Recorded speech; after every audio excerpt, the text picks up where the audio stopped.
আসসালামু আলাইকুম। সংবাদে আপনাদের সবাইকে স্বাগত জানাচ্ছি। আমি ফিরোজ তোহা। শুরুতেই সংবাদ শিরোনাম। বাংলাদেশের সর্বশেষ গুরুত্বপূর্ণ আপডেট সংবাদে আপনাকে স্বাগত। শুরুতে সংবাদ শিরোনাম, পরে বিস্তারিত।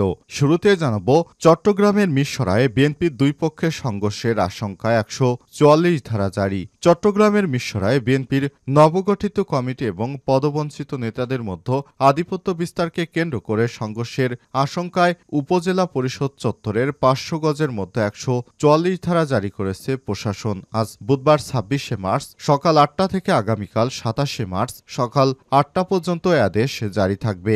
মিরসরাই উপজেলা নির্বাহী কর্মকর্তা ইউএনও ও এক্সিকিউটিভ ম্যাজিস্ট্রেট মাহফুজা জেরিন বিষয়টি নিশ্চিত করেছেন। এরপর জানাব, বিএনপি নেতার বাড়িতে হাতবোমা বিস্ফোরণ। শরীয়তপুরের নড়িয়ায় ঘড়িসার ইউনিয়ন বিএনপির সভাপতি আজিজুর রহমান হরমুজ মুন্সির বাড়িতে কয়েকটি হাতবোমার বিস্ফোরণের ঘটনা ঘটেছে। বুধবার ২৬শে মার্চ আজ সকালে উপজেলার ঘড়িসার ইউনিয়নের সুরেশ্বর এলাকায় ঘটনা ঘটে। এতে স্থানীয়দের মধ্যে আতঙ্কের সৃষ্টি হয়। তীব্র বোমার শব্দতে এলাকায় আতঙ্কে মানুষ দিকবিদিক ছুটাছুটি করে। এদিকে কুষ্টিয়ায় বিএনপি নেতার বাড়ি থেকে অস্ত্র, বিদেশি পিস্তল, গুলিসহ বিভিন্ন সরঞ্জাম উদ্ধার, গ্রেপ্তার ৩। কুষ্টিয়ার খোকসায় বিএনপি নেতার বাড়ি থেকে সেনাবাহিনী অভিযান চালিয়ে বিদেশি পিস্তল, বিদেশি গুলি ও দেশীয় বিভিন্ন মানুষ মারার অস্ত্র জব্দ করা হয়েছে। গতরাতে উপজেলার ওসমানপুর ইউনিয়নের ওসমানপুর গ্রামে সেনাবাহিনীর রওশনারা রেজিমেন্ট আর্টিলারি দল এই অভিযান চালিয়ে বিএনপি নেতাদেরও গ্রেপ্তার করেছে। গ্রেপ্তারকৃতরা হলেন ওসমানপুর ইউনিয়ন বিএনপির সাবেক সভাপতি শহীদুল ইসলাম, তার ভাই জিল্লুর রহমান ও সাবেক ছাত্রদল নেতা ভাতিজা জ্যাকি। এবারে জানাবো, সংস্কার ও বিচারবিহীন নির্বাচন মেনে নেওয়া হবে না বললেন নাহিদ ইসলাম। সংস্কার ও বিচার ছাড়া কোনো দলকে ক্ষমতায় বসানোর চেষ্টা করা হলে জনগণ মেনে নেবে না। জাতীয় নাগরিক পার্টি এনসিপি তাদের প্রতিহত করবে বলে জানান দলটির আহ্বায়ক নাহিদ ইসলাম। এদিকে ২৬শে মার্চ গৌরব ও অনুপ্রেরণার চিরন্তর উৎস বললেন সেনাপ্রধান। ২৬শে মার্চ জাতীয় জীবনে গৌরব ও অনুপ্রেরণার চিরন্তন উৎস হয়ে থাকবে বলে উল্লেখ করেছেন বাংলাদেশ সেনাবাহিনী প্রধান জেনারেল ওয়াকারুজ্জামান। বুধবার ২৬শে মার্চ মহান স্বাধীনতা ও জাতীয় দিবস উপলক্ষে দেওয়া এক বাণীতে সব কথা বলেছেন সেনাবাহিনী প্রধান জেনারেল ওয়াকারুজ্জামান।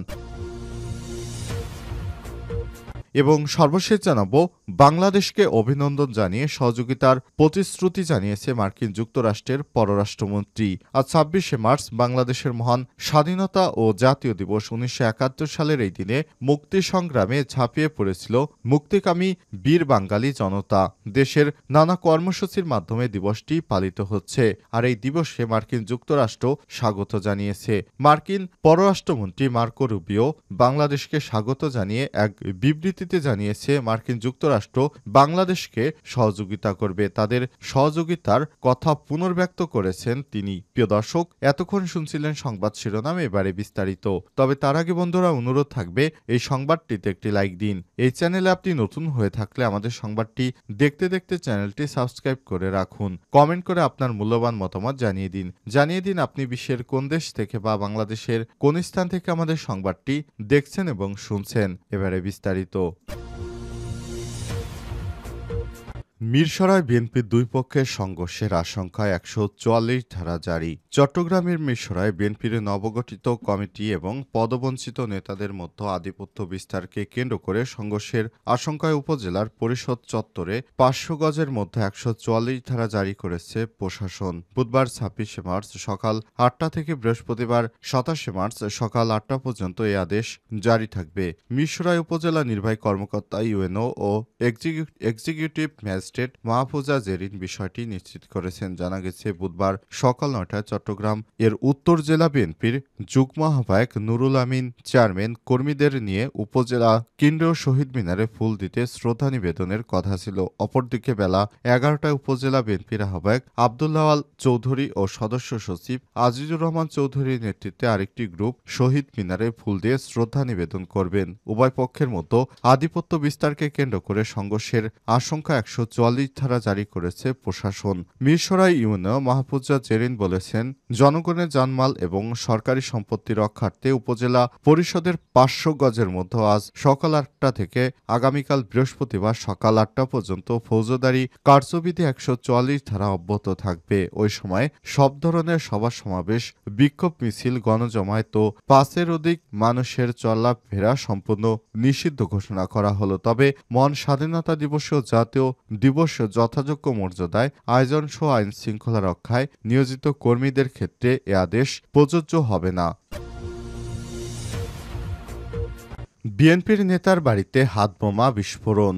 শরীয়তপুরের নড়িয়ায় পরিষদ ইউনিয়ন বিএনপির সভাপতি আজিজুর রহমান হরমুজ মুন্সির বাড়িতে বেশ কয়েকটি হাতবোমা বিস্ফোরণের ঘটনা ঘটে। বুধবার 26 মার্চ ভোররাতে উপজেলার ঘড়িসার ইউনিয়ন সুরেশ্বর এলাকায় ঘটনা ঘটে। স্থানীয় পুলিশ সূত্র থেকে জানা গেছে, আজিজুর রহমান হরমুজ মুন্সি দীর্ঘদিন ধরে বিএনপির রাজনীতি করে আসছেন। বর্তমানে তিনি ঘড়িসার ইউনিয়ন বিএনপির সভাপতি। বুধবার ভোরে একদল দুর্বৃত্ত তার বাড়িতে প্রবেশ করে সময় তারা ঘরের সামনে বেশ কয়েকটি হাতবোমা বিস্ফোরণ ঘটিয়ে পালিয়ে যায়। এদিকে বোমা বিস্ফোরণের বিকট শব্দে আশপাশের লোকজন ভয়ে আতঙ্কে কেঁপে ওঠে। পরে বিষয়টি পুলিশকে জানায়। এছাড়াও ঘটনাস্থলে একটি অবিস্ফোরিত হাতবোমা পড়ে রয়েছে। প্রতিবেশী পলাশ রাড়ি বলেছেন, কিছুদিন আগে উপজেলা বিএনপির সাংগঠনিক সম্পাদক মতিউর রহমান সাগরের বাড়িতে বোমা হামলা হয়েছে। আজ ইউনিয়ন বিএনপির সভাপতি হরমুজ মুন্সির বাড়িতে বোমা হামলা হলো। মূলত এলাকায় বিএনপিকে নিশ্চিহ্ন করতে পরিকল্পিতভাবে ষড়যন্ত্র করা হচ্ছে। এর বলি হচ্ছেন আমাদের এই বিএনপি নেতা।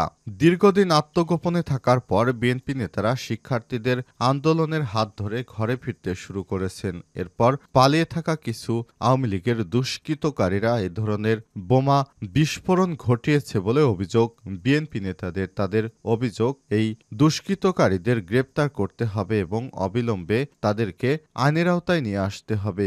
গ্রেপ্তারের পর তাদের এই অপকর্মের জন্য শাস্তি নিশ্চিত করার আহ্বান জানিয়েছেন তারা। এছাড়াও তারা জানিয়েছেন, যে কোনো মূল্যে বর্তমানে বিএনপিকে উৎখাত করার নতুন ষড়যন্ত্রে নেমে পড়েছে বিগত ফ্যাসিস্ট আওয়ামী লীগের দোসরেরা। তাদের চক্রান্তের কারণেই আমাদের এর আগেও বিএনপির সভাপতির বাড়িতে, আজ সাধারণ সম্পাদকের বাড়িতে বোমা হামলা হলো।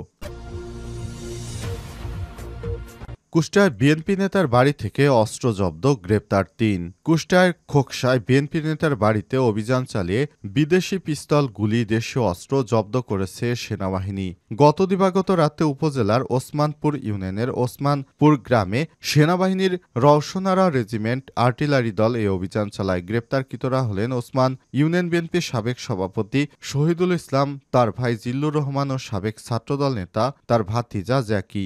অভিযানে তাদের বাড়িতে সাঁড়াশি অভিযান এবং তল্লাশি চালিয়েছে সেনাবাহিনীর চৌকস দল। সেনাবাহিনীর দীর্ঘ সময়ের অভিযানে বিএনপি নেতার বাড়ি থেকে বিদেশি পিস্তল সহ নানা রকম মানুষ হত্যার কাজে ব্যবহৃত অস্ত্র পাওয়া গিয়েছে। এসব অস্ত্র দিয়ে তারা এলাকায় নাশকতা চালানোর চেষ্টা করছিল বলে অভিযোগ ছিল। এর পরিপ্রেক্ষিতে আজ রাতে সেনাবাহিনীর চৌকস দলটি তাদের বাড়িতে এসে অভিযান শুরু করে। এ সময় এই অস্ত্র ও গুলি এবং বিদেশি পিস্তল, দেশীয় অস্ত্র সরঞ্জাম সহ বিভিন্ন মানুষ মারার কাজে ব্যবহৃত অস্ত্রশস্ত্র পাওয়া গিয়েছে। এগুলো জব্দ করার পর পুলিশ ওই বাড়িতে অভিযান চালিয়ে ওই বাড়ির বিএনপির নেতা সহ তার ছাত্রদলের সাবেক সম্পাদক, তার ভাতিজা সহ বেশ কয়েকজনকে গ্রেপ্তার করেছে। তাদেরকে পুলিশের হাতে সোপর্দ করা হয়েছে। তাদের বিরুদ্ধে প্রয়োজনীয় তথ্য পুলিশ নোটবুকে সংযুক্ত করে তারপর তাদের আদালতে তোলা হবে বলে জানা গেছে। সংস্কার ও বিচারহীন নির্বাচন মেনে নেওয়া হবে না বললেন নাহিদ। সংস্কার ও বিচার ছাড়া কোনো একটি রাজনৈতিক দলকে ক্ষমতায় বসানোর যে খায়েশ, সেটি জনগণ মেনে নেবে না বলে মন্তব্য করেছেন জাতীয় নাগরিক পার্টি এনসিপির মুখ্য সংগঠক আহ্বায়ক নাহিদ ইসলাম। আজ 26 মার্চ স্বাধীনতা দিবসে শহীদ মিনারে শ্রদ্ধা নিবেদন শেষে সব কথা জানান নাহিদ ইসলাম। তিনি বলেছেন, বাংলাদেশে যে আকাঙ্ক্ষা থেকে বিপ্লবের সৃষ্টি হয়েছে, আকাঙ্ক্ষাকে ধারণ করে তারপর স্বৈরাচারের বিচার সহ দেশকে সংস্কার না করা হলে যে নির্বাচন হবে সে নির্বাচন সুষ্ঠু হবে না। আর এই সুষ্ঠু নির্বাচন না হলে মানুষের যে ২৪-এর অভ্যুত্থানে আকাঙ্ক্ষা নিয়ে মানুষ রাজপথে নেমেছিল সেই আকাঙ্ক্ষা পূরণ না হলে মানুষ এই নির্বাচন হতে দেবে না, এমনটাই বলেছেন নাহিদ ইসলাম। তিনি আরো বলেন, বর্তমানে শোনা যাচ্ছে সংস্কার ছাড়াই নির্বাচন। এই আকাঙ্ক্ষা নিয়ে আমরা অভ্যুত্থান করিনি। সুতরাং অভ্যুত্থানের শক্তির কথা হচ্ছে আগে সংস্কার এবং স্বৈরাচারের বিচার, তারপর নির্বাচন। তা না হলে দেশে আবারও অরাজক পরিস্থিতি সৃষ্টি হবে। আবারও যারা নতুন করে ক্ষমতা আসবে তারাও স্বৈরাচার হিসেবে আবির্ভূত হবে। সুতরাং এ ধরনের কোনো ভিত্তিহীন কার্যক্রম মেনে নেওয়া হবে না। আজ সাভার জাতীয় স্মৃতিসৌধে ফুল দিয়ে শ্রদ্ধা নিবেদন শেষে নাহিদ ইসলাম নেতাকর্মীদের নিয়ে সব কথা বলেছেন। এ সময় তিনি বলেন, অনেকেই বিভিন্ন বিষয় নিয়ে অন্তর্বর্তীকালীন সরকারের সমালোচনা করছেন। তবে সমালোচনা ভালো, তবে বিগত ১৭ বছর ধরে আপনারা কয়টি আন্দোলন কিভাবে পরিচালনা করেছেন এবং বর্তমানে কিভাবে একটি রাজনৈতিক দল তারা কিভাবে চাঁদাবাজি, টেন্ডারবাজি সহ মানুষকে কষ্ট দিচ্ছে সে বিষয়টিও তিনি তুলে এনেছেন। এ সময় নাহিদ ইসলাম সংস্কার ইস্যুতে আরও বেশ কয়েকটি প্রস্তাবনা তুলে ধরেন। সংস্কার ও বিচারহীন নির্বাচন দেয়া হলে তা মেনে নেওয়া হবে না জানিয়ে তিনি আরো বলেন, পুরনো সংবিধান চাপিয়ে দেওয়ার চেষ্টা করা হচ্ছে। অন্যদিকে ফ্যাসিবাদকে আবারও পুনর্বাসনের ষড়যন্ত্র করা হচ্ছে। ক্ষমতায় যার জন্য দ্রুত নির্বাচন দেওয়ার পায়তারা চলছে। নাহিদ আরো বলেছেন, ৭১-এর স্বাধীনতা ও ২৪-এর স্বাধীনতা পরস্পর বিরোধী নয়, বরং ৭১-এর স্বাধীনতার পরই ২৪-এর মাধ্যমে জাতি মুক্তি পেয়েছে।